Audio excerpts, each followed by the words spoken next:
नमस्कार, news night में आप सभी का स्वागत है। मैं हूं आपके साथ आरेंद्र। लोकसभा में आज संविधान पर चर्चा हुई तो पक्ष और विपक्ष की ओर से एक दूसरे पर जमकर शब्द बाण चले। सरकार की ओर से कांग्रेस पर संविधान की धज्जियां उड़ाने का आरोप लगा तो विपक्षी दलों ने सरकार पर संविधान की अनदेखी करने का आरोप लगाया।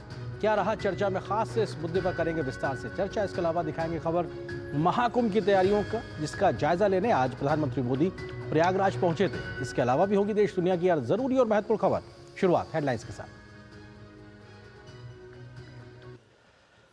लोकसभा में संविधान पर हुई बहस में सत्ता पक्ष और विपक्ष में खूब चले सियासी तीर। राजनाथ सिंह ने कहा, कुछ लोगों ने संविधान को जेब में रखकर घूमना ही सीखा। विपक्ष ने कहा, आरक्षण कमजोर कर रही सरकार।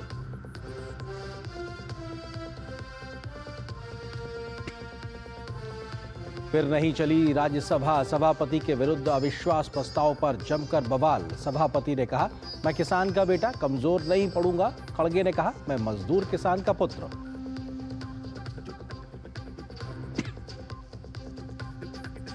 प्रयागराज के दौरे पर गए पीएम मोदी ने संगम पर पूजा के साथ ही महाकुंभ के विकास कार्यों का लिया जायजा। 5500 करोड़ से ज्यादा की विकास परियोजनाओं की शुरुआत। कहा, दुनिया में होगी इसकी चर्चा।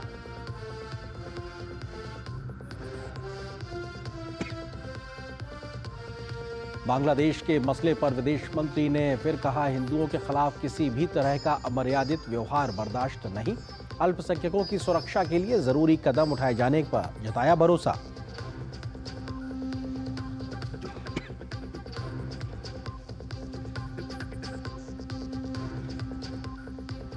संसद पर आतंकी हमले की 23वीं बरसी पर देश ने दी शहीदों को श्रद्धांजलि। उपराष्ट्रपति और पीएम मोदी ने संसद परिसर में शहीदों को किया नमन।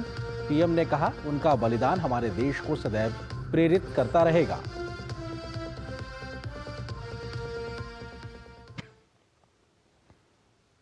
खबरों पर डालते हैं विस्तार से नजर। आज लोकसभा में संविधान पर चर्चा हुई तो जमकर तकरार देखने को मिली।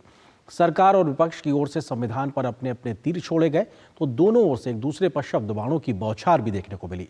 चर्चा की शुरुआत राजनाथ सिंह ने की तो कई मुद्दों पर कांग्रेस को जमकर घेरा।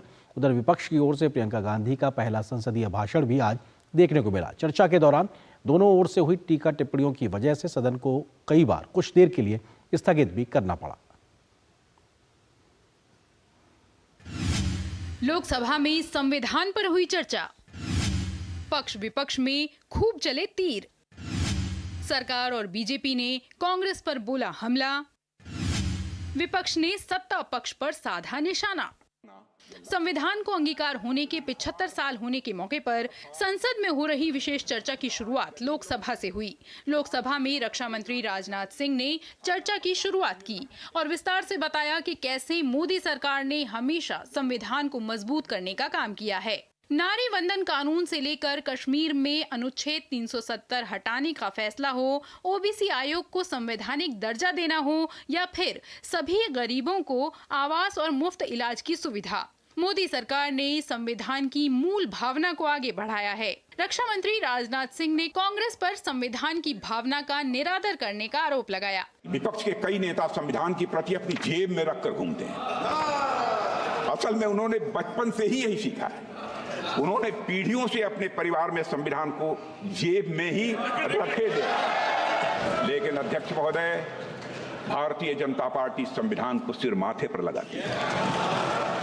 रक्षा मंत्री ने कांग्रेस की केंद्र सरकारों और राज्यों की चुनी हुई सरकारों की बर्खास्तगी, पार्टी हित और विरोधी को नुकसान पहुंचाने के उद्देश्य से किए गए संविधान संशोधनों, शाहबानो प्रकरण में सुप्रीम कोर्ट के आदेश को बदलने के लिए कांग्रेस सरकार के फैसले सहित तमाम उदाहरण सामने रखे जब कांग्रेस ने संविधान की भावना के खिलाफ काम किया। राजनाथ सिंह ने कहा कि एक पार्टी विशेष द्वारा संविधान निर्माण के कार्य को हाईजैक करने की कोशिश की गई। कांग्रेस ने कभी संविधान, न संवैधानिक मूल्यों और न संवैधानिक संस्थाओं का सम्मान किया है। लोकसभा में चर्चा के दौरान कांग्रेस सांसद प्रियंका गांधी ने सत्ता पक्ष को घेरने का प्रयास किया तो सपा अध्यक्ष अखिलेश यादव ने सत्ता पक्ष पर सवाल उठाए।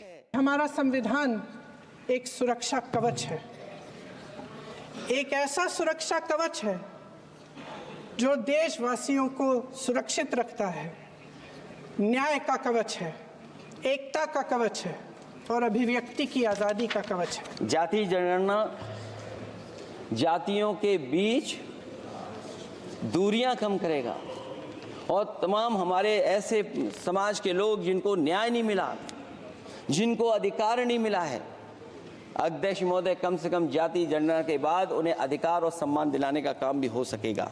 चर्चा में एनडीए के सहयोगी दलों ने भी हिस्सा लिया और कांग्रेस पर जोरदार हमले बोले। गद्दी बचाने के लिए उन्होंने इस देश में इमरजेंसी लगाया और लाखों लोगों को मीसा में उठा के जेल में बंद कर दिया गया। पूरे देश में कोई छोटा से लेकर बड़ा विरोधी दल का नेता नहीं था जो सड़कों पर घूम सकता था। संविधान की बात कर रहे हैं। 2008 में इसी सदन में ट्रस्ट वोट के लिए कैश फॉर वोट स्कैम किया गया था और लोकतंत्र का गला घोटने का कोशिश किया गया था। आपातकाल इमरजेंसी में जिस तरह से संविधान का चीरहरण हुआ था वो हम सब ने देखा। तो चर्चा का उत्तर शनिवार दोपहर बाद प्रधानमंत्री मोदी देंगे। अगले सप्ताह 16 और 17 दिसंबर को संविधान विषय पर राज्यसभा में भी चर्चा होगी। अमरेंद्र गुप्ता, ऋषि कुमार और शैलेंद्र मिश्र के साथ ब्यूरो रिपोर्ट, डीडी न्यूज। और आज की इस बड़ी सियासी खबर पे ही हम करेंगे चर्चा। इससे जुड़ा है हमारा विशेष संविधान पर पक्ष विपक्ष की आर पार, क्योंकि सीधे तौर पे दोनों ओर से शब्द बाण चले। इस विषय पे बात करने के लिए खास मेहमानों का पैनल हमारे साथ मौजूद है। जयराम विप्लव हैं जो कि प्रवक्ता भारतीय जनता पार्टी के हैं, राहुल सिंह कजला हैं जो कि नेता कांग्रेस के, इसके अलावा विजय त्रिवेदी वरिष्ठ पत्रकार हमारे साथ मौजूद हैं। आप तीनों का बहुत बहुत स्वागत है। शुरुआत राहुल जी आपसे करते हैं, क्योंकि आज संसद में सीधे तौर पर कांग्रेस की जो बीती सियासत रही है उसको लेकर राजनाथ सिंह ने जो बात कही वो अपने आप में बेहद गंभीर, और इस बात को उन्होंने इस तरीके से जो कहा है कि कई लोग जेब में संविधान की कॉपी लिए घूमते रहते थे, बचपन से उन्होंने ऐसा किया, तो ये अपने आप में एक बड़ा कटाक्ष सीधे तौर पे है कांग्रेस की सियासत को लेकर। जी, पहले तो ये बहुत दुर्भाग्यपूर्ण चीज है कि हमारे देश के रक्षा मंत्री को ये चीज चुभ रही है कि कोई व्यक्ति संविधान को लेकर के चलता है। हाँ, हम संविधान को लेकर के चलते हैं और हमारी जेब में लेकर के नहीं चलते। संविधान को हम भारतीय जनता पार्टी की तरह हमारी जागीर नहीं समझते। संविधान को हम हमारे दिल में लेकर के चलते हैं और हम संविधान को हम हमारे साथ इसलिए लेकर के चलते हैं, हमारे नेता राहुल गांधी जी इसलिए लेकर के चलते हैं कि वो इस भारतीय जनता पार्टी को दिखा सकें। जब संभल में राहुल गांधी जी जाते हैं और उन्हें रोकती है भारतीय जनता पार्टी, तो उन्हें याद रहे कि संविधान उन्हें अधिकार देता है। ये संविधान अधिकार देता है राहुल गांधी जी को कि हाथरस में अगर बलात्कार होता है तो हमारे प्रधानमंत्री जी को टीवी सिनेमा के लोगों से नहीं मिलना चाहिए, उस हाथरस हादसे में जो पीड़ित परिवार था उससे मिलना चाहिए था। आज उसकी 4थी वर्षगांठ थी उस हादसे की और हमारे विपक्ष के नेता मिल रहे हैं, तो हमारे प्रधानमंत्री जी को कौन रोक रहा था? हमारे संविधान को याद करना चाहिए हमारे प्रधानमंत्री जी को। जब मणिपुर में हिंसा होती है और प्रधानमंत्री जी वहां जाने से अपना मुंह मोड़ लेते हैं, इसलिए हम संविधान को साथ लेकर के चलते हैं। और अगर बुरा लगे तो लगे, अगर भूतकाल में इन लोगों को रहना है तो रहें, पर वर्तमान में आज इन्हें देखना होगा कि संविधान की किस प्रकार की गति ये लोग कर रहे हैं और जनता किस प्रकार इन लोगों को अब जवाब देना शुरू कर चुकी है। जयराम विप्लव जी, सवाल ये है कि अगर बीजेपी और मौजूदा सरकार भूतकाल में रहना चाहती है तो रहे, लेकिन वर्तमान में आप लोग संविधान विरुद्ध काम कर रहे हैं, ये आरोप लगा रहे हैं कांग्रेस के नेता। विप्लव जी, देखिए, 2 पंक्तियों में आदरणीय राजनाथ सिंह जी ने इनके पूरे संविधान प्रेम के ढोंग की धज्जियां उड़ा दी। वो सबने सुना, सबने देखा। हम भूत से सबक लेकर के वर्तमान में जीते हैं, सीखते हैं और भविष्य को अच्छा बनाने का प्रयास करते हैं। अब वर्तमान में देख लीजिए ना, कांग्रेस अपने जीवन के तीसरे सबसे न्यूनतम स्तर पर पहुंची हुई है। तीसरी सबसे बड़ी हार का सामना कांग्रेस ने किया है। तो जनता किसके साथ है, किसके विचारों को अच्छे से समझ रही है, ये सब लोग देख रहे हैं। आप जब संविधान लेकर घूमते हैं, सभाओं में दिखाते हैं, तो लोगों को याद आ जाता है, अरे ये वही लोग हैं ना जिनके परनाना थे जवाहरलाल नेहरू जी, और उन्होंने पहला संशोधन, संविधान में पहला संशोधन करके किस पे कुठाराघात किया था? प्रेस के फ्रीडम पर, फ्रीडम ऑफ स्पीच पर, और केवल इसलिए कि 2 पत्रिकाओं ने उनके ऊपर कुछ कार्टून और आलोचनात्मक टिप्पणियां कर दी थी जी, उसको सुप्रीम कोर्ट में जीत मिल गई तो इन्होंने ये कर दिया। 75 का इतिहास कौन भूल सकता है? इमरजेंसी तो थोपी थोपी, संविधान में एक साथ इतने संशोधन किए कि संविधान को मिनी संविधान कहा जाने लगा कि इंदिरा जी का स्पेशल संविधान बन गया। उसके बाद से लगातार जिस प्रकार न्यायपालिका का चीरहरण हुआ, देश की संवैधानिक संस्थाओं की धज्जियां इन्होंने उड़ाई, और आज जब संवैधानिक संस्थाएं नियम कानून के तहत अपना काम कर रही है, एक एक संस्था के ऊपर कुठाराघात फिर से ये कर रहे हैं, अनर्गल आरोप लगाने का काम कर रहे हैं। अब दुर्भाग्य देखिए, सुप्रीम कोर्ट के मुख्य न्यायाधीश के विरुद्ध भी ये लेकर के महाभियोग का प्रस्ताव लेकर गए थे, औंधे मुंह गिर गए। फिर ये प्रयास कर रहे हैं अभी देश के उपराष्ट्रपति के विरुद्ध किस प्रकार का षड्यंत्र कर रहे हैं, एक किसान के नेता के विरुद्ध षड्यंत्र कर रहे हैं। तो सबसे एकदम अंत में यही मैं कहना चाहता हूं कि जनता के बीच में जब हम कुछ बोलते हैं तो जनता परखती है कि इनकी कथनी और करनी में अंतर है। जनता परखती है, जनता लोकतंत्र में सर्वोपरि। मैं आता हूं आपके पास विजय त्रिवेदी जी। सवाल ये है, संविधान पे चर्चा जब हुई तो परत दर परत जब खुलती नजर आई, तो बीते तमाम दशकों में आजादी के बाद से संविधान के साथ जो कुछ हुआ है उसकी जब कलई खुलती है या उस पर दोबारा से चर्चा होती है तो सीधे तौर पर कांग्रेस कई बार कटघरे में खड़ी दिखाई पड़ती है।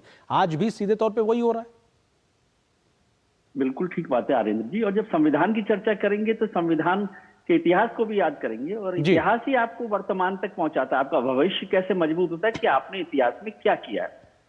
यदि कांग्रेस के प्रवक्ता जो बात कह रहे हैं, यदि हम उसको छोड़ दें, तो मैं ये समझता हूं कि आज जब प्रियंका जी कांग्रेस की प्रवक्ता सांसद के तौर पर बोली, तो उनका काम था, क्योंकि लोकसभा के जो चुनाव हुए 2024 के आरेंद्र जी, तो उस समय ये नैरेटिव बनाने की कोशिश की कांग्रेस ने कि संविधान बदल रही है, ये सरकार आरक्षण खत्म कर रही है, संविधान बदल रही है। हालांकि वो नैरेटिव फिर आगे नहीं चला, तो उन्होंने राज्यों के जो विधानसभा चुनाव हुए उसमें नहीं चलाया। तो आज उनके पास मौका था, ये डिबेट भी कांग्रेस की डिमांड पर हो रही है, आज उनके पास मौका था कि वो इस सरकार के लिए साबित करे कि ये संविधान को खत्म कर रही है, संविधान को बदल रही है।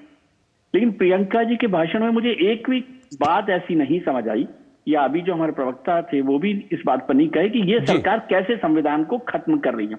अब इतिहास में जाएंगे तो फिर वही बात होगी जो लगातार बात हो रही है। संविधान में बदलाव कितनी बार किए गए, 76 बार बदलाव कांग्रेस सरकारों में, जिसमें प्रधानमंत्री जवाहरलाल नेहरू रहे तब 17 बार, इंदिरा जी के वक्त में 28 बार, तो टोटल 76 टाइम किया। और ये जो लोकतंत्र की बात कर रहे हैं, तो 90 बार से ज्यादा बार राष्ट्रपति शासन का उपयोग करके आर्टिकल 356 का सरकारों को बर्खास्त किया, जिसमें 55 बार अकेले इंदिरा जी ने उसका इस्तेमाल किया। और आप अभी जो भारतीय जनता पार्टी के प्रवक्ता ने आर्टिकल 42 का जो इसमें 42 अमेंडमेंट की जो बात की, जिसमें बड़ा मिनी कॉन्स्टिट्यूशन कहा गया, लेकिन उससे पहले का एक अमेंडमेंट को ध्यान कीजिए, उसको याद नहीं रखते लोग, वो है आर्टिकल 39 अमेंडमेंट। 39 अमेंडमेंट में इंदिरा जी ने क्या किया था कि उन्होंने ये अधिकार वहां पर बदलाव कर दिया था उसमें कि जो प्रधानमंत्री हैं और राष्ट्रपति हैं, उनके चुनावों पर कोई चुनौती नहीं दी जा सकती। इससे बड़ा क्या लोकतंत्र में ताकत हो सकती है। जो जगमोहन सिन्हा का जो आदेश आया था, फैसला आया था 12 जून 1975 को, उसके बाद इमरजेंसी लगाने के बाद 24 अगस्त 1975 को 39 अमेंडमेंट को याद करना चाहिए, 38 अमेंडमेंट को याद करना चाहिए कि किस तरह से प्रेसिडेंट प्राइम मिनिस्टर की पावर को बढ़ाया गया था। 42nd अमेंडमेंट में किस तरह से लोकसभा में ये कार्यकाल और विधानसभा की कार्यकाल को बढ़ाया गया था। और आपको सुप्रीम कोर्ट और जो जुडिशरी की बात हुई, तो आपको ध्यान होगा, उस पर चर्चा करने की जरूरत शायद नहीं है कि जस्टिस खन्ना को सीनियरिटी को लांग कर आपने किस तरह से सीजेआई बनाए थे, और उसका फायदा क्या हुआ था कि हाई कोर्ट ने इमरजेंसी में जो हैबियस कार्पस थी, जिस पर फैसले दिए थे, उसको सुप्रीम कोर्ट ने बदल दिया था। बहुत सारी बातें, लेकिन आज उनके पास मौका था कि वो ये बताते कि ये जो सरकार है इसने 10 साल में संविधान खत्म कैसे किया। ये बड़ा अपने आप सवाल है। बिल्कुल राहुल जी, सवाल यही है कि तथ्य क्या है, वो प्रूफ क्या है जिसके आधार पर ये साबित हो पब्लिक डोमेन में या संसद के सदन में बेहतरी से कि साहब ये हुआ है, देखिए साहब ये रहा प्रूफ कि ये संविधान के साथ खिलवाड़ हो रहा है। क्योंकि जब इतिहास में कांग्रेस की बात आती है तो बहुत से प्रूफ दिखाई पड़ते हैं, वो प्रूफ नहीं दिखाई पड़ रहे हैं या आप लोग नहीं दिखा पा रहे, इसलिए ये बहस कहीं थोड़ी सी बेमानी हो जाती है जब आप आरोप लगाते हैं। राहुल जी। जी, ये जो प्रूफ है, जो एविडेंस है, वो सभी के सामने है। आप अगर ये बात करें कितनी बार संविधान को अमेंड किया गया था, कितनी बार संशोधित किया गया था, तो ये किसी भी चुनी हुई सरकार का अधिकार होता है। अगर कोई सरकार संविधान में कोई बदलाव लेकर के आती है तो संविधान का उसे हनन या दमन नहीं कहा जा सकता। संविधान का दमन जब होता है तब संविधान जो एक सर राहुल जी आप बात जो कह रहे हैं वो काफी हद तक ठीक है। सर आप जो बात कर रहे हैं राहुल जी काफी हद तक ठीक है, लेकिन उसमें राइडर ये है कि वो संविधान की मूल भावना के विरुद्ध जाकर किसी प्रकार का संशोधन नहीं कर सकते, जो कई बार हुआ, बात उसकी हो रही है। जनता की भलाई के लिए कोई भी संविधान संशोधन उचित है। 106 संविधान संशोधन हो चुके हैं अभी तक, 106 से ज्यादा, लेकिन राइडर भी तो देखिए ना, आप उसकी बात नहीं कर रहे हैं आप, मंशा की बात है। जी राहुल जी, उसके लिए जो चेक्स एंड बैलेंसेस हैं वो भी एग्जिस्ट करते हैं, पर संविधान का हनन, मुझे लगता है कि जनता के सामने आज संविधान का हनन तब होता है जब हमारा संविधान किसी व्यक्ति को ये आजादी देता है कि वो पूरे देश में कहीं पर जा सकता है, अगर वो किसी प्रकार का वायलेंस क्रिएट ना करे, अगर किसी प्रकार का डिस्टर्बेंस क्रिएट ना करे। तो जब विपक्ष के नेता कहीं पे अगर देश में एक घटना होती है, एक वायलेंस की घटना होती है, वहां अगर जो पीड़ित व्यक्ति हैं उनसे मिलने जाते हैं और उन्हें रोका जाता है, तो क्या ये हनन नहीं है? आज हमारे देश की जो खिलाड़ी बेटियां हैं वो अगर जब अपना विरोध प्रकट करना चाहती हैं और उन्हें गिरफ्तार कर लिया जाता है, उनके खिलाफ जो एजेंसीज हैं। राहुल जी, आपसे मैं प्रूफ की बात कर रहा हूं, आप अभी भी आरोप की बात कर रहे हैं। जब मैं आता हूं आपके पास जयराम जी, सवाल यही है कि देखिए पब्लिक परसेप्शन में कांग्रेस और विपक्षी दल, जयराम जी जब आप पे आरोप लगाते हैं तो लोकसभा चुनाव 2024 में हमने इस बात को देखा है कि उसका खामियाजा एनडीए को काफी भारी पड़ा है। संविधान बदलने का जो नैरेटिव खड़ा किया था, अभी लोकसभा चुनाव में उसकी एक कीमत आप लोगों ने चुकाई है, तो वो तो कहीं ना कहीं दिखाई पड़ा था उस समय, भले ही बाद में वो चीजें बदली हैं। जयराम जी, देखिए आज संसदन के भीतर पहली वक्ता के रूप में प्रियंका वाड्रा जी ने अपना पहला संसदीय भाषण दिया, और आज जो कांग्रेस के प्रवक्ता यहाँ बोल रहे हैं इसमें बहुत ज्यादा अंतर नहीं है। तो इधर उधर की बात न कर, बता कारवां क्यों लुटा। आपसे सीधा पूछा गया कि कोई उदाहरण बताइए जब मोदी सरकार में या पिछले 10 वर्षों में एनडीए के शासन काल में संविधान के साथ कोई छेड़छाड़ करने का प्रयास हुआ हो, या कोई ऐसा उदाहरण बताइए। तो उदाहरण नहीं है क्योंकि इनको बेसिक समझ नहीं है। ये संविधान के आनंद की बात कर रहे हैं और सवाल उठा रहे हैं कार्यपालिका से जुड़ी हुई, सवाल उठा रहे हैं कहीं पे किसी जिला प्रशासन से जुड़ा हुआ। संविधान का नियम वही ज्यों का त्यों है और उसके अनुपालन का काम कार्यपालिका को करना है, अलग अलग राज्यों में करना है, राज्यों के प्रशासन को करना है। अपनी अपनी परिस्थितियों के अनुसार ये किसी एक इंसिडेंट को उठा करके उसकी तुलना करेंगे कि संविधान खत्म किया जा रहा है। और अपनी जो पाप थे, जो नेहरू जी ने 1950 में सबसे पहला कुठाराघात किया अनुच्छेद 19 के साथ, उसके बाद फ्रीडम ऑफ स्पीच में वहां क्या किया, फिर यहाँ पर आपातकाल में तो 42वें संशोधन में 40 अनुच्छेद बदल दिए। और बहुत सही विजय जी ने याद दिलाया 39वें संशोधन का, जिसमें यह अधिकार ही सुप्रीम कोर्ट से ले लिया गया कि प्रधानमंत्री जैसे पद की हार जीत की या चुनाव से संबंधित कोई समीक्षा ही नहीं हो सकती है। इस प्रकार की बातें करने वाले लोग आज कह रहे हैं कि ईवीएम से चुनाव जीत करके आ रहे हैं और सदन में खड़े होकर कह रहे हैं कि बैलेट पेपर चाहिए। तो सबसे पहले इस्तीफा दीजिए ताकि आपकी बात में थोड़ा वजन पड़े। यहाँ ये जो कहते हैं वो करते हैं। आज आपका चाल चरित्र स्पष्ट रूप से जनता के सामने है। रही बात, आपने भ्रम फैलाने का प्रयास जरूर किया जी, लेकिन देश की जनता ने थोड़े कम थोड़े ज्यादा पुनः एक बार नरेंद्र मोदी जी की सरकार को चुना, क्योंकि उनको भरोसा है कि मोदी जी ही देश को आगे ले जाएंगे। विजय त्रिवेदी जी सवाल नहीं करता जी, विजय त्रिवेदी जी सवाल यह है कि जब हम संसद पे आज जो लोकसभा में संविधान पे चर्चा हुई, हम इस बात को साफ तौर से समझ सकते हैं, देख पा रहे हैं और बहुत स्पष्ट है, हर दल का नेता जब खड़ा हो रहा है अपनी बारी में बोलने के लिए, खासतौर से विपक्ष की ओर से, तो सबने अपने अपने हिस्से की, अपने अपने राज्य के लिहाज की जो सियासत है उस पर फोकस करते हुए बात कर रहे हैं। यहाँ पे एक मूल भावना जो संविधान को लेकर चर्चा हो रही है उस पे कहीं कमी दिखाई पड़ रही है। आप इसको किस तरह से देख रहे हैं? ये चर्चा है संविधान पे या सियासत है? देखिए आर्यन जी, दो बातें समझिए। अभी जो विपक्ष में दल हैं वो सबके सब कांग्रेस के साथ सहयोगी हैं इस समय, और संविधान पर चर्चा होगी तो कांग्रेस पर कैसे बोलेंगे? अखिलेश यादव कैसे बोल सकते हैं कि मुलायम सिंह जी जो है 1.5 साल तक इमरजेंसी में जेल में रहे? आरजेडी के एमपी कैसे बोल सकते हैं कि लालू यादव जी की बेटी का नाम मीसा भारती क्यों रखा गया था और क्यों जेल में रहे थे? तो उनकी मुश्किलें दूसरी हैं कि वहां पर वो नहीं बोल सकते। और मौजूदा सरकार का मैं तो अभी फिर से आपसे निवेदन किया कि आप कोई कारण, वो तथ्य दीजिए ना कि इस सरकार ने क्या क्या चीजें बदली हैं संविधान के साथ, या क्या क्या छेड़छाड़ किया। मैं तो बार बार ये कह रहा हूं कि ये मौका है, ये कांग्रेस ने डिमांड की है जिस पर ये सारी की सारी डिबेट हो रही है। तो कांग्रेस के पास इससे बड़ा मौका क्या हो सकता है कि मोदी सरकार को संविधान के मसले पर ध्वस्त कर दे कि आपने इस संविधान के साथ छेड़छाड़ की है। तो वो राजनीति हो रही है। अब आप आज भी उन्नाव की वही, अभी जो हमारे भारतीय जनता पार्टी के प्रवक्ता है जयराम साहब, उन्होंने कहा कि संभल की जो बात है वो ठीक बात है, वो बात ठीक कर रहे हैं, लेकिन वो तो लॉ एंड ऑर्डर की बात है, वो डिस्ट्रिक्ट एडमिनिस्ट्रेशन की बात है, वो स्टेट गवर्नमेंट की, उसका संविधान से क्या लेना देना है ना। तो संविधान पर अभी तक एक भी पॉइंट नहीं आया है। अब कल हो सकता है राहुल जी जब बोलेंगे विपक्ष के नेता के तौर पर, तो हो सकता है कि वो संविधान की छेड़छाड़ की तरह, और मैं इसलिए कह रहा हूं इसको दूसरे तरीके से देखिए कि जो लोकसभा में आपने नैरेटिव चलाया संविधान की छेड़छाड़ का, बदलाव का, वो आपने राज्यों में क्यों नहीं चलाया?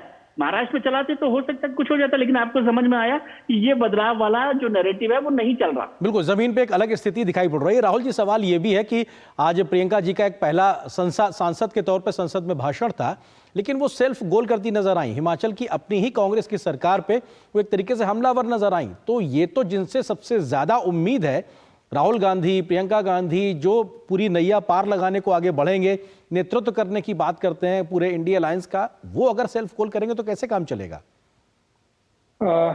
जी, पहली बात, जब आप इंसिडेंट्स की बात कर रहे हैं, मुझे लगता है कि ये जो इंसिडेंट्स मैंने बताए अपने आप में काफी बड़े एक मुद्दे हैं। और इसके अलावा अगर हम देखें, अभी हाल ही में जो मुद्दा चल रहा है, वापस कश्मीर में जो एलजी लगाए जा रहे हैं उनके और कुमार जी के बीच में जो टेंशन क्रिएट हुई है वापस, वो मुझे लगता है जिस प्रकार एक पूरे राज्य का स्टेटहुड वापस ले लिया गया। लद्दाख के लोग अगर लद्दाख से चलकर दिल्ली तक आ रहे हैं, पैदल मार्च कर रहे हैं, तो वो हमें बताता है कि किस प्रकार संविधान ने जो अधिकार लोगों को दिए थे उनका सर, फिर तो 370 और 35 एक ही बात भी होगी, जो अपने आप में कश्मीर में कभी पूरा भारतीय संविधान लागू नहीं हुआ, उसके लिए तो जिम्मेदार कांग्रेस ही ठहराई जाती है और उसने ऐसा किया भी। तो ये तो अपने आप में 2019 5 अगस्त को दिन था जब पूरे देश में एक संविधान लागू हो पाया। बिल्कुल जी, तो ये तो अपने आप में फिर आप फिर सेल्फ गोल वाली स्थिति हो जाएगी। मुझे बोलना तो दीजिए, अगर सरकार को 370 में ही बदलाव करने थे तो 370 अनुच्छेद में बदलाव बिना उस राज्य का स्टेटहुड वापस लिए भी किए जा सकते थे।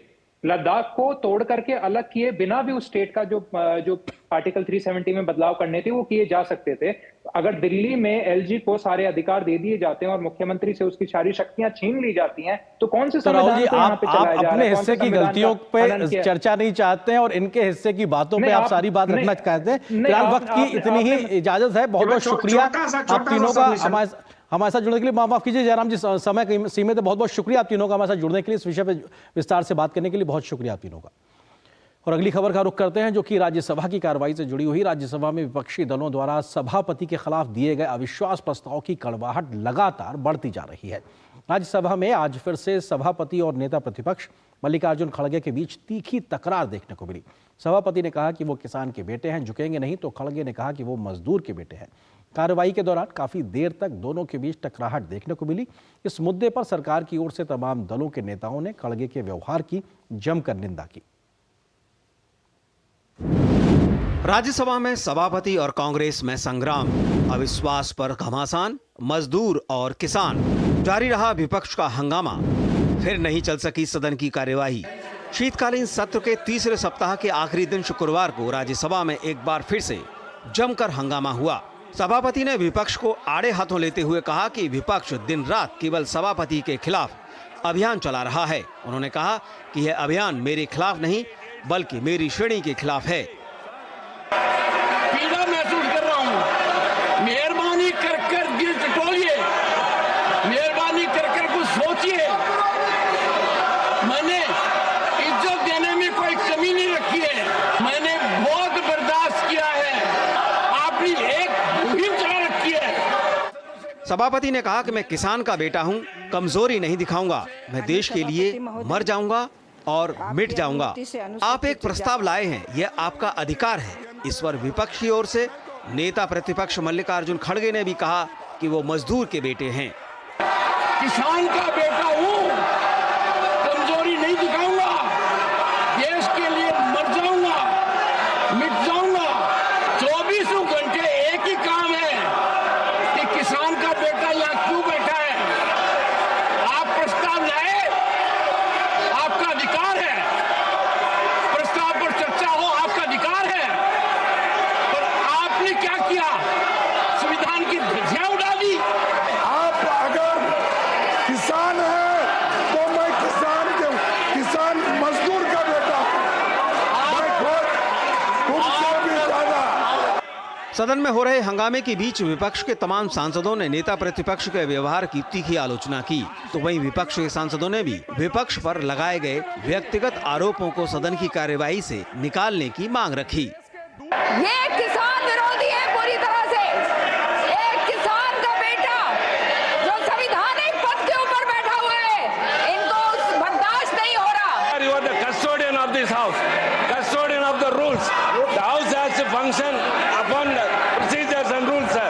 You have to uphold the rules, and all those I have spoken about, individual members have to be expunged.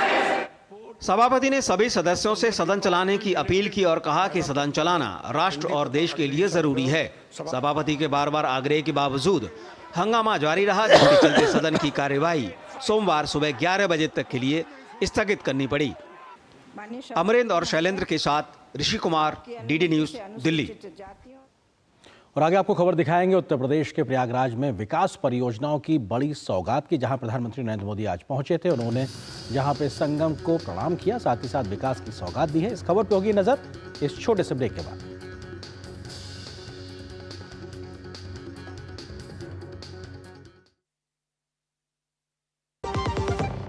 आपके घर के खाने में रेस्टोरेंट जैसा स्वाद ले आए MDH का शाही पनीर मसाला। पनीर को क्या मस्त बना डाला।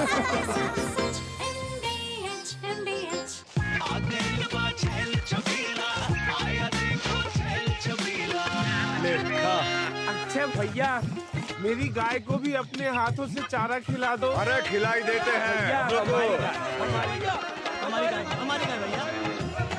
क्या हो गया, पूरा का पूरा गांव यहाँ आ गया। अच्छा भैया, किसी हाथ से चारा खिलाते हो, तभी तो आपके गाय भैंसों की ब्यात सबसे ज्यादा है। अरे पगले, ये चमत्कार इस हाथ का नहीं, हाथ में जो कपिला पशु आहार है उसका है, जो पशुओं की सेहत अच्छी रखता है और ब्यात भी बढ़ाता है। ले जाओ।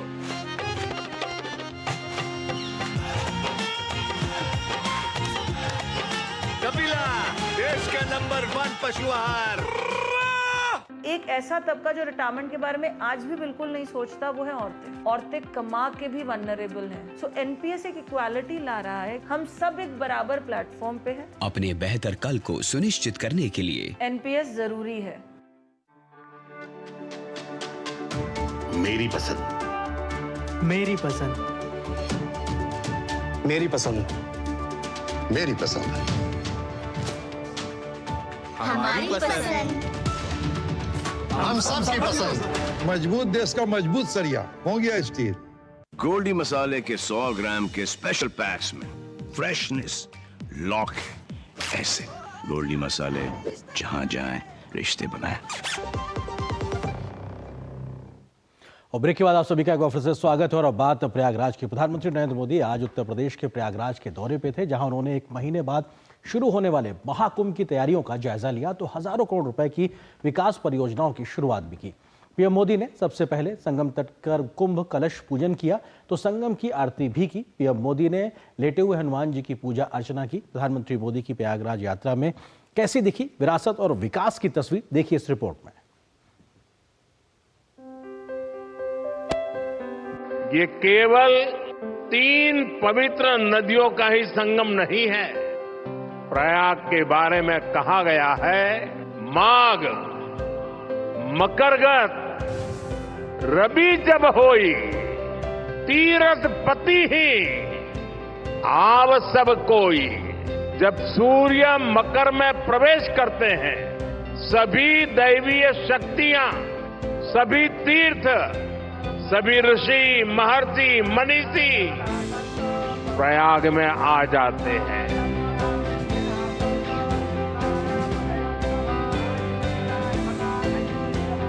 ये वो स्थान है जिसके प्रभाव के बिना पुराण पूरे नहीं होते, जहां धर्म, अर्थ, काम, मोक्ष चारों पदार्थ सुलभ है, वो प्रयाग है। महाकुंभ 2025 के भव्य आयोजन की सफलता को लेकर प्रधानमंत्री नरेंद्र मोदी ने संगम तट पर पहुंचकर आशीर्वाद मांगा। उन्होंने कुंभ कलश का पूजन किया। नए घाट, सरस्वती कूप का रीडेवलपमेंट, अक्षय वट कॉरिडोर, लेटे हनुमान का कॉरिडोर का प्रधानमंत्री ने लोकार्पण और उद्घाटन किया। कुंभ और धार्मिक यात्राओं का इतना महत्व होने के बावजूद पहले की सरकारों के समय इनके महात्म्य पर ध्यान नहीं दिया गया, लेकिन आज केंद्र और राज्य में भारत के प्रति आस्था, भारतीय संस्कृति को मान देने वाली सरकार है। इसलिए कुंभ में आने वाले श्रद्धालुओं के लिए सुविधाएं जुटाना डबल इंजन की सरकार अपना दायित्व समझती है। निषाद राज की पावन धरती श्रृंगवेरपुर से लेकर त्रिवेणी तक कुल 5500 करोड़ रुपए के पुनर्विकास और नए इंफ्रा का निर्माण एक बड़ा प्रयास है श्रद्धालुओं की सुविधा की दिशा में। प्रधानमंत्री ने सभी का लोकार्पण और उद्घाटन किया। साथ ही स्वच्छ और निर्मल गंगा के लिए नदी की ओर जाने वाले छोटे नालों को रोकने, टैप करने, मोड़ने और उपचारित करने की परियोजनाएं भी विशेष तौर पर शामिल रहीं। प्रधानमंत्री ने कहा कि राष्ट्र की चिंतन धारा की निरंतरता को बनाए रखने के लिए महाकुंभ का महात्म्य सदियों से ही रहा है। राजा महाराजाओं का दौर हो या फिर सैकड़ों वर्षों की गुलामी का कालखंड, आस्था का ये प्रवाह कभी नहीं रुका। इसकी एक बड़ी वजह यह रही है कि कुंभ का कारक कोई बाह्य शक्ति नहीं है। किसी बाहरी व्यवस्था के बजाय कुंभ मनुष्य के अंतर मन की चेतना का नाम है।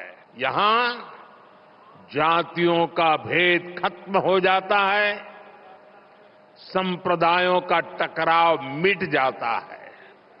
और इसलिए मैं फिर एक बार कहता हूं, ये महाकुंभ एकता का महायज्ञ है। महाकुंभ 2025 की तैयारियों को लेकर प्रधानमंत्री ने कहा कि प्रयागराज कुंभ तकनीक और संस्कृति का अद्भुत समागम होगा। उन्होंने भव्य आयोजन के लिए अग्रिम बधाई दी। प्रधानमंत्री ने विशेष तौर पर सफाई कर्मियों की सेवा की सराहना की। प्रयागराज से अजय और अश्वनी मिश्र के साथ ब्यूरो रिपोर्ट, डीडी न्यूज। और आपको बताते हैं कि प्रधानमंत्री की आज की इस यात्रा में कौन सी बड़ी विकास योजनाएं थी जिसका प्रधानमंत्री ने आज उद्घाटन या शिलान्यास किया, उसका जिक्र करते हैं। प्रयागराज के लिए विकास परियोजनाएं, लगभग 5500 करोड़ रुपए की विकास परियोजनाओं का या तो उद्घाटन हुआ है या फिर उसका शुभारंभ हुआ है। प्रधानमंत्री ने आज इसको शुरू किया। प्रयागराज की आधारभूत सुविधाओं को मिला है बढ़ावा ताकि ढांचागत विकास एक तरीके से तेजी से हो सके। 10 नए रोड ओवर ब्रिज या फिर फ्लाईओवर की तरीके से शुरुआत आज की इन विकास योजनाओं के तहत की गई है। स्थायी घाट और रिवर फ्रंट सड़कों का निर्माण भी आज की इस तमाम परियोजनाओं के तहत रहा है, जिसका एक बड़ा फायदा वहां पहुंचने वाले लोगों को मिलेगा। स्वच्छ निर्मल गंगा के लिए कई परियोजनाओं की भी शुरुआत की गई है ताकि संगम नगरी का जो जल है गंगा मां का, वो बिल्कुल निर्मल है, साफ रहे, स्वच्छ रहे। नालों को रोकने पर काम किया गया, टैप करने की कोशिश की गई परियोजनाओं के माध्यम से, उसको मोड़ने का यानी उसका रास्ता बदलने की बात की गई है, या फिर उपचारित करने की यानी गंदे पानी को सीवरेज ट्रीटमेंट प्लांट के माध्यम से उसको साफ करने का काम किया। इस प्रकार की परियोजनाएं की गई हैं। पेयजल और बिजली की कई परियोजनाओं का भी आज प्रधानमंत्री के हाथों से, कर कमलों से एक तरीके से शुभारंभ या उद्घाटन हुआ है। प्रमुख मंदिरों के गलियारों का भी उद्घाटन हुआ, जो कि अपने आप में प्रयागराज संगम नगरी की पहचान है। इसके लिहाज से अगर बात की जाए तो भारद्वाज आश्रम के गलियारे की एक तरीके से शुरुआत हुई है। श्रृंगवेरपुर धाम गलियारे की भी आज जो शुरुआत हुई है, तो ये अपने आप में तमाम प्रमुख स्थल हैं जिनके एक तरीके से कनेक्टिविटी को जोड़ा गया है। अक्षयवट गलियारे की, इसके अलावा हनुमान मंदिर गलियारे की भी आज शुरुआत हुई है। प्रधानमंत्री ने सब चीजों का अवलोकन भी किया है। प्रमुख स्थलों तक पहुंच होगी आसान और आध्यात्मिक पर्यटन को बढ़ावा मिलेगा ताकि लोग सुगमता से किसी भी जगह पहुंच सके। इस प्रकार का एक कनेक्टिविटी को बढ़ावा दिया गया, ढांचागत विकास को बढ़ावा दिया गया है। कुंभ सहायक चैटबॉट का शुभारंभ भी आज प्रधानमंत्री ने किया। इसके माध्यम से महाकुंभ के बारे में सारी जानकारी और उसके अलावा वहां होने वाले प्रमुख कार्यक्रमों की जानकारी भी इस चैटबॉट के माध्यम से आम लोगों को उपलब्ध होगी और ये एक तरीके से तकनीक का फायदा भी आम लोगों को मिल सकेगा। तो ये अपने आप में प्रधानमंत्री के माध्यम से आज जिनकी शुरुआत की गई थी उसका जिक्र करते हैं। अब बात करते हैं कि इस बार का जो कुंभ है, महाकुंभ है, वो कैसे दिव्य कुंभ, महाकुंभ होने वाला है, क्या कुछ बड़ी बातें हैं। तो सबसे महत्वपूर्ण जो तथ्य है, इसमें समझने लायक तो ये अपने आप में मानव इतिहास का सबसे बड़ा अपने आप में आयोजन होने जा रहा है, क्योंकि इतनी बड़ी संख्या में लोग यहां पहुंचेंगे। वो संख्या लगभग 43 करोड़ श्रद्धालुओं के पहुंचने की संभावना जताई जा रही है। कई देशों की जनसंख्या इतनी नहीं जितनी वहां सिर्फ एक मेला क्षेत्र में पहुंचेंगे। लगभग 5500 करोड़ रुपए का बजट प्रस्तावित किया गया है उत्तर प्रदेश की सरकार के माध्यम से। इसके अलावा अलग से 125 परियोजनाओं के लिए 1600 से ज्यादा करोड़ रुपए का बजट रखा गया है। 10,000 पुलिसकर्मी अतिरिक्त तौर पे लगाए गए, जो जिला प्रशासन के पुलिसकर्मी हैं उसके अलावा 10,000 पुलिसकर्मियों की अतिरिक्त वहां पे तैनाती रहेगी मेला क्षेत्र को लेकर। 20 हाईटेक ड्रोन पूरे मेला क्षेत्र पे कवर रखेंगे। ये बहुत हाईटेक है और तमाम एरिया जो है वो सर्विलांस के तहत एक तरीके से रहेगा। रियल टाइम उसकी मॉनिटरिंग होती रहेगी और अत्याधुनिक सुरक्षा निगरानी की व्यवस्था वहां पे पूरा कंट्रोल रूम बनाया गया। इसी प्रकार से अगर बात की जाए तो इस बार लगभग 2.25 लाख से ज्यादा तंबू लगाए जा रहे हैं ताकि वहां पे आने वाले कल्पवासी रुक सकें। 700 गंगा स्वच्छता प्रहरियों को तैनात किया गया है। स्वच्छता को वहां पे सबसे ज्यादा प्रमुखता दी जाएगी। महाकुंभ क्षेत्र बना दिया गया है नया जिला, एक तरीके से ये अस्थायी तौर पर एक नया जिला घोषित किया गया है और इसकी वजह यहां पर लगभग 4000 हेक्टेयर पूरा मेला क्षेत्र है जिसमें एक प्रकार से व्यवस्थाएं की गई हैं। 2019 के कुंभ के मुकाबले 800 हेक्टेयर ज्यादा क्षेत्र है इस बार और टोटल ये लगभग 4000 हेक्टेयर क्षेत्र है जहां पर ये पूरा मेरा क्षेत्र होने वाला है। विशेष प्रशासनिक व्यवस्थाएं की गई हैं, पूरे इलाके को लेकर विशेष सुरक्षा के इंतजाम किए गए हैं और विशेष तौर पर साफ सफाई की व्यवस्था भी की गई है। तो दिव्य और महाकुंभ कैसे बन सके इसके सारे इंतजाम किए गए हैं। दिव्य महाकुंभ के लिहाज से अगर बात की जाए तो प्रमुख स्नान कौन से पड़ने वाले, जल्दी से उसका भी जिक्र करते हैं। पौष पूर्णिमा 13 जनवरी को पड़ेगी, उसके बाद 13 जनवरी से ही शुरुआत भी हो रही है इस पूरे महाकुंभ की। इसके बाद में 14 जनवरी को मकर संक्रांति का बहुत बड़ा एक जो कुंभ तरीके से जो प्रमुख स्नान पड़ने वाला है। इसके बाद मौनी अमावस्या 29 जनवरी के, तो जनवरी महीने में ये 3 प्रमुख स्नान होंगे। उसके बाद में बसंत पंचमी 3 फरवरी को है, तब एक बड़ा स्नान होगा। उसके बाद माघी पूर्णिमा 12 फरवरी को महा स्नान होगा। इसके बाद में महाशिवरात्रि 26 फरवरी को एक प्रमुख स्नान होगा। तो ये वो तमाम बड़ी तारीखें हैं जहां पे बड़ी संख्या में लोग पहुंचेंगे। रेलवे की तैयारियों की भी अगर बात की जाए तो लगभग 13,000 विशेष ट्रेनें चलाई जाएंगी। कुल 9 रेलवे स्टेशन प्रयागराज में हैं जो उसमें छोटे बड़े सारे जंक्शन या अन्य स्टेशन मिला के हैं और टोल फ्री नंबर भी यहां पे जारी किया गया है 180041999139, यानी कि विशेष तौर से रेलवे ने भी इंतजाम किया है लोगों को वहां तक पहुंचाने और वापस सुरक्षित उनके घरों तक पहुंचाने के लिए 13,000 रेलगाड़ियां चलाई जाएंगी। तो ये अपने आप में दिखाता है किस प्रकार से बड़ा एक व्यवस्थाएं की गई हैं। आगे हम आपको खबर दिखाएंगे कि आज की तारीख में 23 साल पहले कैसे संसद पे हुआ था हमला, उसकी आज 23वीं वर्षी है। 2001 में ये हमला हुआ था। इस खबर पर होगी हमारी नजर। फिलहाल एक छोटे से ब्रेक के लिए रुकते हैं।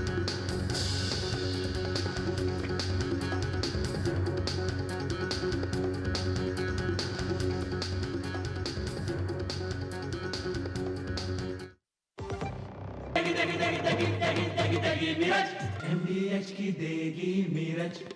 देगी मिर्च का तड़का, अंग अंग फड़का। MDH की देगी मिर्च।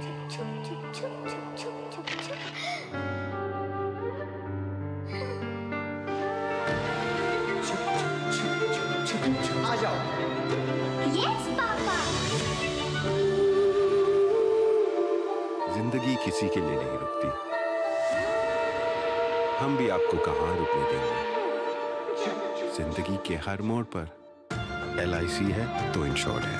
LIC हर पल आपके साथ। जब धरती चीर कर निकलता है लोहे का पत्थर और मिलता है मोंगिया के जोश से, फिर तपता है, पिघलता है और बनता है फौलाद।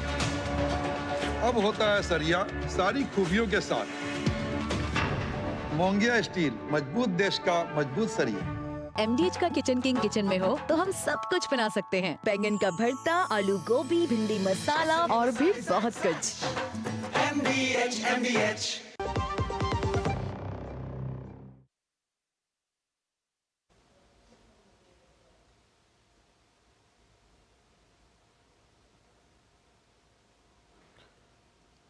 और ब्रेक के बाद आप सभी का एक बार फिर से स्वागत है न्यूज नाइट में। और हम आगे खबरों पे बढ़े उससे पहले आपको बताते हैं कि अब तक हमने किन बड़ी खबरों का जिक्र किया, उसके लिहाज से अगर बात की जाए आज की जो सबसे बड़ी खबरें हैं उनका हम जिक्र करते हैं। संविधान पर बहस, ये अपने आप में, क्योंकि हम जिन बड़ी खबरों की बात करें उसमें लोकसभा में संविधान पर बहस में खूब चले सियासी तीर, ये अपने आप में खबर हमने आपको दिखाई। इसके अलावा राज्यसभा में सभापति और मल्लिकार्जुन खड़गे के बीच में जो घमासान हुआ वो भी हमने खबर आपको दिखाई। इससे पहले हमने दिखाया आपको प्रयागराज में विकास परियोजनाओं की जो शुरुआत हो रही है उसका हमने जिक्र किया। तो ये तमाम अभी तक की बड़ी खबरें थी और आगे बढ़ते हैं और बात करते हैं किस प्रकार से संसद की बरसी का आज 23वीं साल एक तरीके से है। आज से 23 साल पहले अगर बात की जाए तो 2001 में आज ही के दिन की सुबह संसद भवन पर आतंकी हमला हुआ था। उस हमले में 9 लोग शहीद हुए थे। आज संसद भवन में उन शहीदों को श्रद्धांजलि दी गई। उपराष्ट्रपति और राज्यसभा के सभापति जगदीप धनखड़, लोकसभा अध्यक्ष ओम बिरला और प्रधानमंत्री नरेंद्र मोदी सहित कई गणमान्य हस्तियों ने शहीदों को श्रद्धासुमन अर्पित किए। तो वहीं राष्ट्रपति द्रौपदी मुर्मू ने भी संसद हमले के शहीदों को याद करते हुए सोशल मीडिया एक्स पर अपनी बात को रखा। संसद भवन पर आज से 23 साल पहले हुए आतंकी हमले में शहीद हुए 9 लोगों को देश आज श्रद्धांजलि दे रहा है। संसद के दोनों सदनों में जहां शहीदों को याद किया गया, वहीं संसद परिसर में हुए कार्यक्रम में हमले में जान गंवाने वालों को श्रद्धांजलि दी गई। 13 दिसंबर 2001 को संसद भवन पर आज ही के दिन 23 साल पहले आतंकी हमला हुआ था। हमले में शहीद 9 लोगों को संसद भवन परिसर में श्रद्धांजलि दी गई। उपराष्ट्रपति और राज्यसभा के सभापति जगदीप धनखड़, लोकसभा अध्यक्ष ओम बिरला, प्रधानमंत्री नरेंद्र मोदी और कई गणमान्य हस्तियों ने शहीदों को श्रद्धासुमन अर्पित किए। संसद के दोनों सदनों में भी इन शहीदों को श्रद्धांजलि दी गई और उनके बलिदान को याद किया गया। दोनों सदनों में सदस्यों ने कुछ पल मौन रखकर उन्हें श्रद्धांजलि दी। ये सभा 13 दिसंबर 2001 के आतंकवादी हमलों के दौरान संसद की रक्षा करते हुए वीर गति को प्राप्त सभी महान शहीदों के सर्वोच्च बलिदान के प्रति अपनी विनम्र श्रद्धांजलि अर्पित करता है और उनके परिवारजनों के प्रति अपनी गहरी संवेदना व्यक्त करती है। This day should also serve as a stark reminder of the need for vigilance and unity in the face of challenges to our national security. संसद पर हुए कायराना आतंकी हमले की वर्षगांठ पर राष्ट्रपति द्रौपदी मुर्मू ने अपने सोशल मीडिया एक्स पर पोस्ट किया है। उन्होंने कहा कि मैं उन वीरों को अपनी विनम्र श्रद्धांजलि अर्पित करती हूं, जिन्होंने 2001 में आज के ही दिन हमारी संसद की रक्षा करते हुए अपने प्राणों की आहुति दी थी। गौरतलब है कि 13 दिसंबर 2001 की सुबह आतंक का काला साया देश के लोकतंत्र की दहलीज तक आ पहुंचा था। देश की राजधानी के बेहद महफूज माने जाने वाले इलाके में शान से खड़ी संसद भवन की इमारत में घुसने के लिए आतंकवादियों ने सफेद रंग की एम्बेसडर का इस्तेमाल किया और सुरक्षा कर्मियों को धोखा देकर संसद परिसर में घुसने में कामयाब रहे। लेकिन उनके कदम लोकतंत्र के मंदिर को अपवित्र कर पाते उससे पहले ही सुरक्षा बलों ने उन्हें ढेर कर दिया। आतंकी हमले में दिल्ली पुलिस के 5 कर्मचारी, संसदीय सुरक्षा बल के 2 कर्मी, सीआरपीएफ की 1 महिला कर्मी और संसद भवन में काम करने वाले 1 माली सहित कुल 9 लोगों की जान चली गई थी। उसके बाद से संसद की सुरक्षा में काफी बदलाव किए गए। इस घटना के बाद आतंकवाद के इस अभिशाप से निपटने के लिए देश ने नए सिरे से प्रयास करने का संकल्प लिया। आज जरूरत है कि हम अपनी मातृभूमि की एकता, अखंडता और संप्रभुता की रक्षा करने के लिए अपनी वचनबद्धता पूरी दृढ़ता से फिर व्यक्त करें। पार्लियामेंट टीम के साथ ब्यूरो रिपोर्ट, डीडी न्यूज। और आगे आपको खबर दिखाएंगे। भारत यूएई संयुक्त आयोग की बैठक में क्या रहा खास, इस खबर पे होगी हमारी नजर। फिलहाल एक छोटे से ब्रेक के लिए रुकते हैं।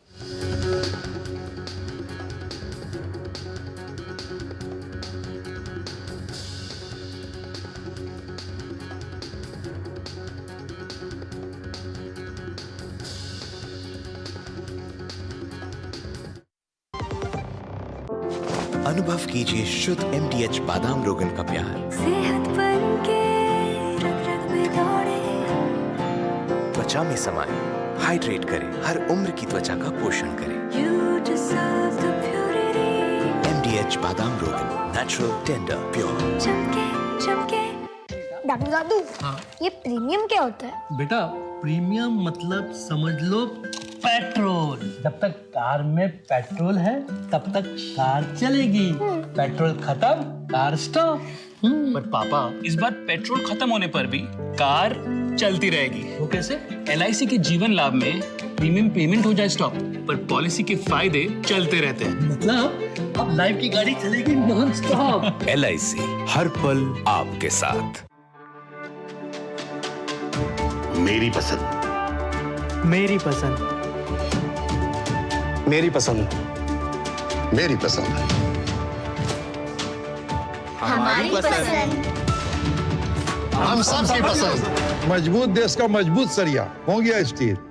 गोल्डी मसाले के 100 ग्राम के स्पेशल पैक्स में फ्रेशनेस लॉक ऐसे। गोल्डी मसाले जहां जाए रिश्ते बनाए। और ब्रेक के बाद आप सभी का एक बार फिर से स्वागत है और बात करते हैं विदेश से जुड़ी हुई खबर की। विदेश मंत्री डॉक्टर एस जयशंकर ने आज भारत संयुक्त अरब अमीरात की 15वीं संयुक्त आयोग की बैठक की शिरकत की है। इस दौरान विदेश मंत्री ने कहा कि क्षेत्र में स्थिरता, सुरक्षा और समृद्धि को बढ़ावा देने के लिए भारत और यूएई साझा हित के साथ जुड़े हुए हैं। इस बैठक में यूएई की तरफ से वहां के विदेश मंत्री शेख अब्दुल बिन जायद अल नाहयान भी प्रतिनिधिमंडल के साथ में शामिल हुए। 15वीं भारत यूएई संयुक्त आयोग की बैठक नई दिल्ली में आयोजित की गई। विदेश मंत्री डॉक्टर एस जयशंकर ने संयुक्त अरब अमीरात के विदेश मंत्री शेख अब्दुल्ला बिन जायद अल नहयान के साथ 15वीं भारत यूएई संयुक्त आयोग की बैठक की सह अध्यक्षता की। बैठक में विदेश मंत्री डॉक्टर एस जयशंकर ने कहा कि हमारे क्षेत्रों की स्थिरता, सुरक्षा और समृद्धि को संरक्षित और बढ़ावा देने में भारत और यूएई के साझा हित हैं। उन्होंने इस बात पर जोर दिया कि दोनों देशों के बीच रक्षा और सुरक्षा सहयोग बढ़ाने से इस साझा लक्ष्य में योगदान मिलेगा। साथ ही विदेश मंत्री ने कहा कि यूएई भारत के लिए निवेश के शीर्ष स्रोतों में से एक है। UAE is among the top sources of investments for India.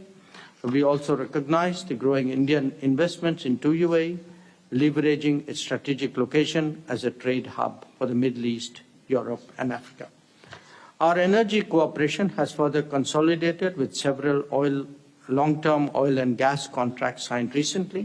I'm glad we are expanding our horizons by exploring cooperation in renewables and nuclear energy as well.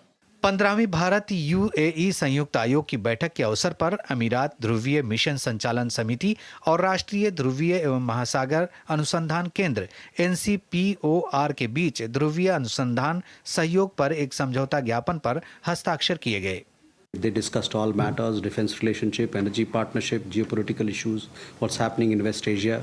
Our economic partnership is expanding, our trade and investment partnership which is expanding, and several other new projects such as Bharat Mart and the kind of linkages, new linkages that we are establishing in the field of financial inclusion and domain of e-commerce and digital technology. इससे पहले गुरुवार को प्रधानमंत्री नरेंद्र मोदी की UAE के उप प्रधानमंत्री और विदेश मंत्री शेख अब्दुल्ला बिन जायद अल नाहयान से मुलाकात हुई। मुलाकात के दौरान दोनों नेताओं ने प्रौद्योगिकी और ऊर्जा सहित व्यापक रणनीतिक साझेदारी को मजबूत करने पर जोर दिया। दोनों नेताओं ने भारत मध्य पूर्व यूरोप कॉरिडोर सहित भारत यूएई व्यापक रणनीतिक साझेदारी को और मजबूत करने के लिए विभिन्न मुद्दों पर भी चर्चा की। जबकि गुरुवार को चौथी भारत संयुक्त अरब अमीरात वार्ता के दौरान भारत और संयुक्त अरब अमीरात ने रक्षा, उभरती हुई प्रौद्योगिकियों, परमाणु ऊर्जा, ध्रुवीय अनुसंधान, महत्वपूर्ण खनिजों और नवीकरणीय ऊर्जा सहित कई क्षेत्रों में रणनीतिक साझेदारी का विस्तार करने की संभावनाओं पर गहन विचार विमर्श किया। Bureau report, DD news. और खबर बांग्लादेश की। बांग्लादेश में हिंदुओं के खिलाफ हो रहे हिंसा की आवाज शुक्रवार को संसद में भी गूंजती दिखाई पड़ी। विदेश मंत्री डॉक्टर एस जयशंकर ने संसद में कहा कि भारत लगातार इस मुद्दे पर अपना ध्यान बनाए हुए हिंदुओं की किसी भी तरह पर अमर्यादित व्यवहार बर्दाश्त नहीं किया जाएगा। इस बीच विदेश मंत्रालय ने आपसी विश्वास, सम्मान और संवेदनशीलता के आधार पर बांग्लादेश के साथ सकारात्मक और रचनात्मक संबंध बनाने की भारत की इच्छा को फिर से दोहराया है। बांग्लादेश में हिंदुओं के खिलाफ हो रही हिंसा की आवाज शुक्रवार को भारतीय संसद में भी गूंजी। संसद के शीतकालीन सत्र के दौरान एक सवाल का जवाब देते हुए विदेश मंत्री डॉक्टर एस जयशंकर ने बांग्लादेश की स्थिति को चिंता का विषय बताते हुए कहा कि बांग्लादेश में अल्पसंख्यकों पर हमले की कई घटनाएं हुई हैं। भारत सरकार लगातार पड़ोसी देश में हिंदुओं और अल्पसंख्यकों के खिलाफ हो रही हिंसा पर अपनी नजर बनाए हुए है। हिंदुओं पर किसी भी तरह का अमर्यादित व्यवहार बर्दाश्त नहीं किया जाएगा। उन्होंने कहा कि हम उम्मीद करते हैं कि बांग्लादेश ऐसे कदम उठाएगा जिससे वहां पर अल्पसंख्यक सुरक्षित हों।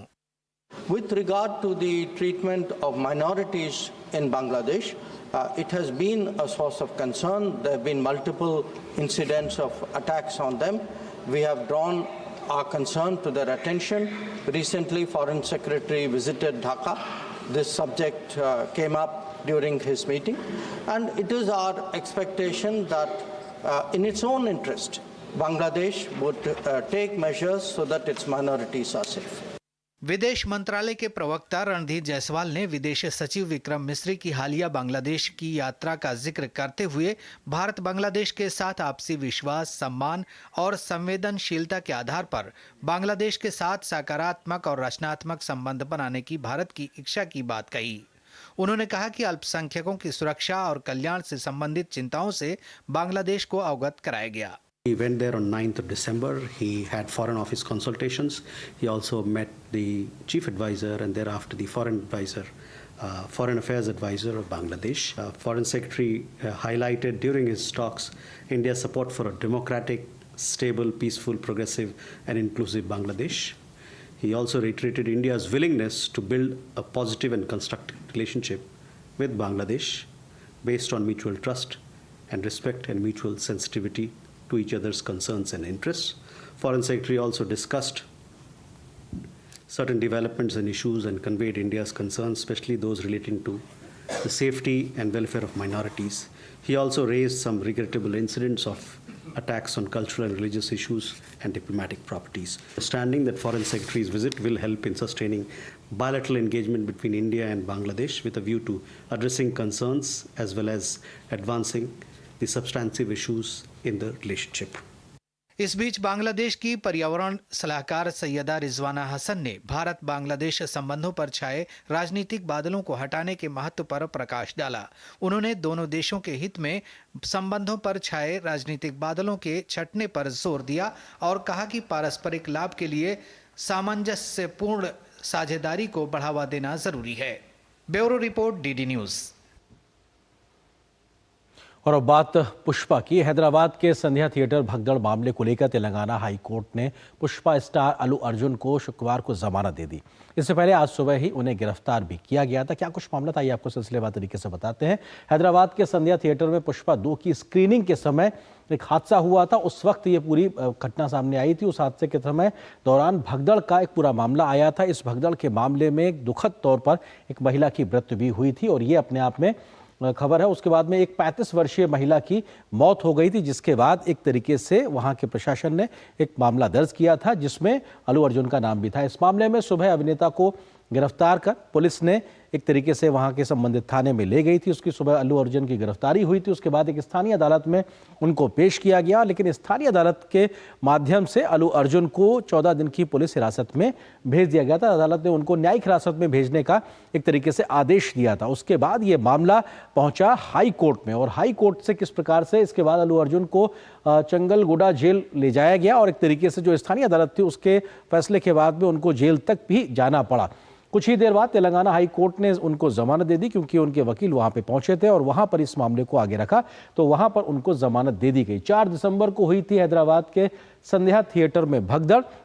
इस पूरे मामले में एक तरीके से ये पूरा घटना हुई थी जिसमें एक महिला की मृत्यु हुई थी। अभिनेता पर आरोप है कि बिना कोई जानकारी दिए वह सिनेमा घर पहुंच गए थे, जिसकी वजह से अफरा तफरी का माहौल हुआ और एक महिला की दर्दनाक हादसे में मृत्यु हुई। उन्हें देखकर भारी संख्या में पहुंची भीड़ बेकाबू हो गई और भगदड़ मच गई। एक तरीके से उनके जाने की वजह से उनके प्रशंसकों की एक भीड़ वहां पर दिखाई पड़ने लगी। अल्लू अर्जुन, उनकी सुरक्षा टीम और थिएटर प्रबंधन के खिलाफ ये मामला दर्ज किया गया था, जिसके तहत आज उनको गिरफ्तार किया गया, लेकिन शाम को उनको एक तरीके से जमानत मिल गई। बीएनएस की धारा 3-5 के साथ ही गैर इरादतन हत्या का मामला भी एक तरीके से दर्ज किया गया था और जानबूझकर चोट पहुंचाने का मामला, जिसके तहत इन तमाम बीएनएस के जो प्रावधान है उसके तहत ये मामला दर्ज किया गया था। अल्लू अर्जुन, इसके अलावा जो जिनके सुरक्षा की टीम थी और वो वहां पे एक तरीके से उसके बाद ये पूरा मामला हुआ था।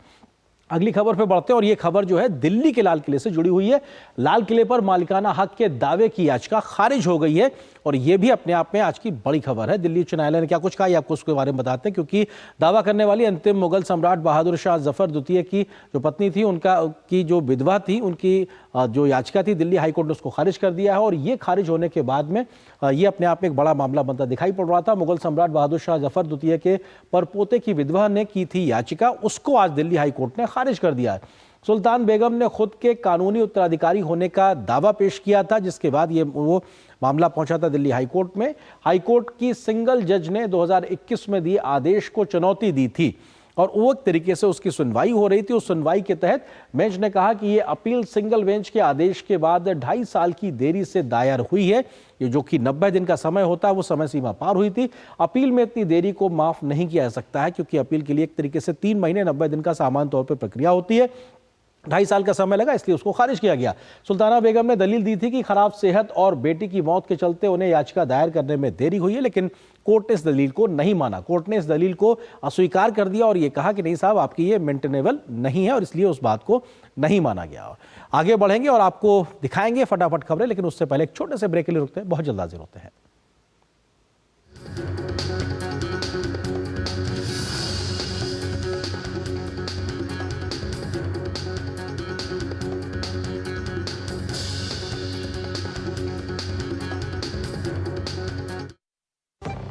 अब आया असली स्वाद। अब आया स्वाद। जब स्वाद के पड़े हो लाले तो MDH का चंकी चाट मसाला डालें। MDH का चंकी चाट मसाला। MDH। जल्दी करो यार, प्लीज जल्दी। दूसरा कोई मैच है क्या? ऐसा ही कुछ है यार, बैंक जाना है दादाजी को लेके। हाँ यार, उम्र होने पर कभी कभी मदद तो लगती है, पर बैंकिंग में नहीं। वैसे भी RBI कहता है सीनियर सिटीजन सबसे पहले। अगर आप 70 साल से ऊपर हैं और आप बैंक नहीं जा सकते तो बैंक आएगा आपके पास जरूरी सेवाएं लेकर, वो भी वाजिब दरों पर। सीनियर सबसे पहले। RBI कहता है जानकार बनिए, सतर्क रहिए। यार Ajay, look at your dad. हम इस उम्र में ऐसे रहेंगे क्या? बिल्कुल रहेंगे, अगर पापा जैसी सही प्लानिंग की तो। जैसे कि? मेरे पापा ने इन्वेस्ट किया LIC के जीवन अक्षय में, जो दे रहा है इमीडिएट और guaranteed annuity at regular intervals, जिंदगी भर के लिए। वाह, पर हमें तो इस एज तक वेट करना पड़ेगा ना? बिल्कुल नहीं, हमने तो अभी इन्वेस्ट किया है LIC के न्यू जीवन शांति में, जो हमें देगा डिफर्ड एन्युटी, मतलब कुछ साल बाद से regular income. I see। LIC के एन्युटी प्लान्स दे एन्युटी ऑप्शंस और नियमित इनकम पाने में फ्लेक्सिबिलिटी भी। LIC हर पल आपके साथ। गोल्डी मसाले के 100 ग्राम के स्पेशल पैक्स में फ्रेशनेस लॉक ऐसे। गोल्डी मसाले जहां जाएं रिश्ते बनाएं।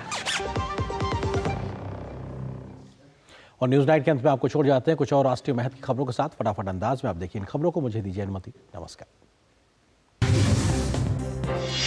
किसान आंदोलन से जुड़ी याचिकाओं पर सुनवाई करते हुए सुप्रीम कोर्ट ने हाई पावर कमेटी से कहा कि वो किसानों को समझाएं ताकि वो अपना प्रदर्शन हाईवे की बजाय दूसरी जगह शिफ्ट कर दें या कुछ समय के लिए स्थगित कर दें। कोर्ट ने कहा कि कमेटी अगली बैठक में किसानों से इस बारे में बात करे और अपनी रिपोर्ट दे। किसानों पर बल प्रयोग न करने के निर्देश दिए गए हैं। तेलंगाना के विकाराबाद जिले का एक वीडियो वायरल हो रहा है, जिसमें एक किसान को हथकड़ी लगाकर अस्पताल ले जाया जा रहा है। वीडियो में देखा जा सकता है कि किसान ठीक से चलने में भी असमर्थ है, बावजूद इसके उसे पुलिस ने हथकड़ी पहना रखी है। इस मामले को लेकर मुख्यमंत्री रेवंत रेड्डी की कड़ी आलोचना हो रही है। समाजवादी पार्टी के नेता आजम खान जेल में बंद हैं, लेकिन उनकी एक चिट्ठी सार्वजनिक हुई है जिसमें उन्होंने इंडिया ब्लॉक को निशाने पर लिया है। उन्होंने इस चिट्ठी में संभल हिंसा के बहाने अखिलेश यादव और कांग्रेस समेत समूचे विपक्ष को रामपुर की याद दिलाई है। NIA ने झारखंड और पड़ोसी राज्यों में people's liberation front of India के सदस्यों के खिलाफ आरोप पत्र दाखिल किए हैं। चार्जशीट में बताया गया है कि आरोपी झारखंड, बिहार, छत्तीसगढ़ और ओडिशा में विभिन्न कोयला व्यापारियों, ट्रांसपोर्टरों और रेलवे ठेकेदारों आदि से जबरन वसूली के माध्यम से आतंकवादी संगठन की मजबूती के लिए धन जुटाने का काम करते थे। उत्तर प्रदेश के झांसी में राज्य ATS और NIA की संयुक्त टीम के साथ धक्का मुक्की के मामले में 11 नामजद और 100 अज्ञात लोगों के खिलाफ FIR दर्ज की गई है। विदेशी फंडिंग मामले में टीम ने मुफ्ती खालिद नदवी को हिरासत में लिया है, लेकिन उनके समर्थकों ने हंगामा और टीम के साथ धक्का मुक्की करके आरोपी को छुड़ा लिया था। गुजरात के राजकोट में उमिया माता भव्य मंदिर का भूमि पूजन किया गया। ये मंदिर लोधिका तहसील के जसवंतपुर गांव में स्थित है। इस मौके पर प्रधानमंत्री नरेंद्र मोदी ने लिखित संदेश के जरिए अपनी शुभकामनाएं दी। मंदिर के निर्माण में 4000 टन गुलाबी पत्थर का उपयोग होगा। मंदिर निर्माण के बाद एक साथ 200 से अधिक भक्त दर्शन कर सकेंगे। उत्तर प्रदेश में मथुरा के शाहपुर गांव में एक प्राचीन मंदिर की जमीन के अभिलेखों में हेराफेरी करके मंदिर की जमीन को कब्रिस्तान के रूप में दर्ज कराने का मामला सामने आया है। दस्तावेजों से छेड़छाड़ करने के बाद मंदिर का सिंहासन तोड़कर उस पर मजार बना दी गई थी। हाईकोर्ट के आदेश पर फिर से जमीन मंदिर के नाम कर दी गई है। नागरिक उड्डयन मंत्री राम